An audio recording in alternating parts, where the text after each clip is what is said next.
Today we're going to take an old wedding dress, we're going to redesign it, chop it up, dye it, hammer studs into it and transform it into a gorgeous silver grey two-piece.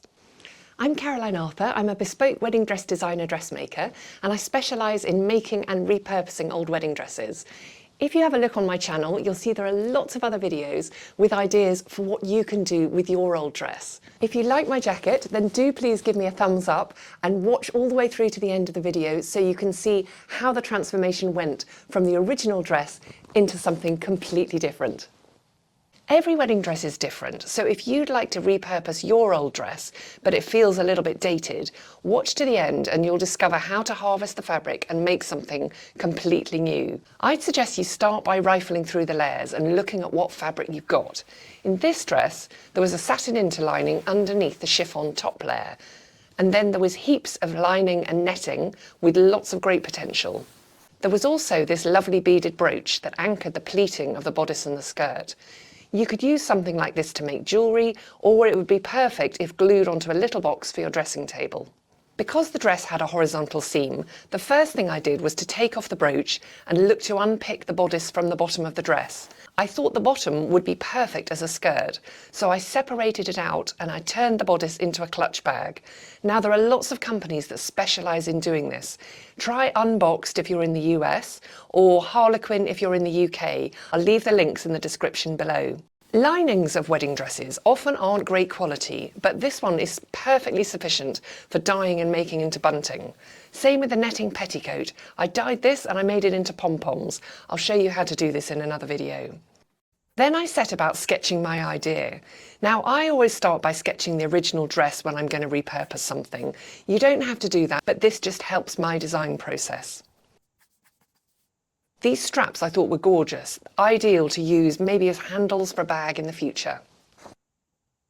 I really wanted to make a jacket to go with the skirt that I was thinking of making from the bottom half of the dress, using the heavy satin from the interlining.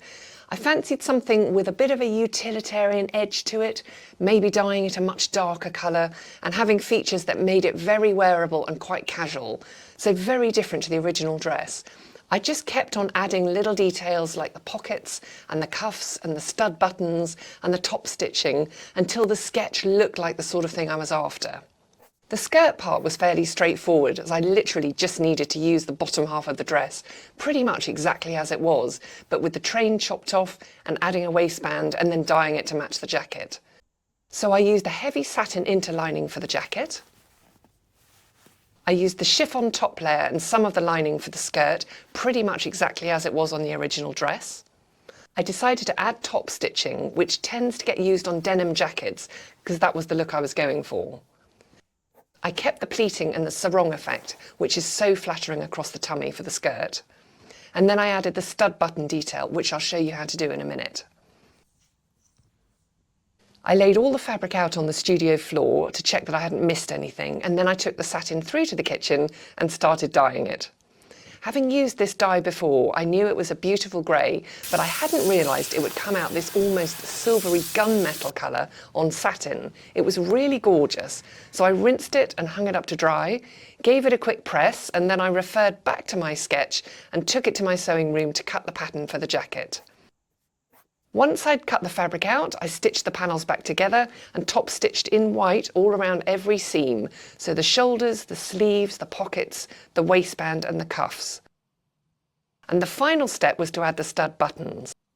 These come in two parts. The little bit has a screw in it which you poke through the hole in your garment, and then the button part with the long shank you hammer over the top.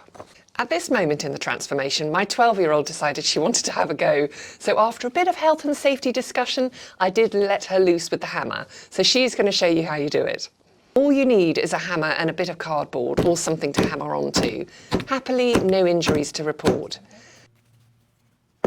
Then it was off to Burningfold, which is the beautiful manor house where I held all the photo shoots for my book, Relovable. You can see the link to that in the description if you're interested. We did hair and makeup for my beautiful model Hannah, and then photographer Andrea Veronini tried a few locations in the house to get these gorgeous shots. So this is what I made from that old wedding dress.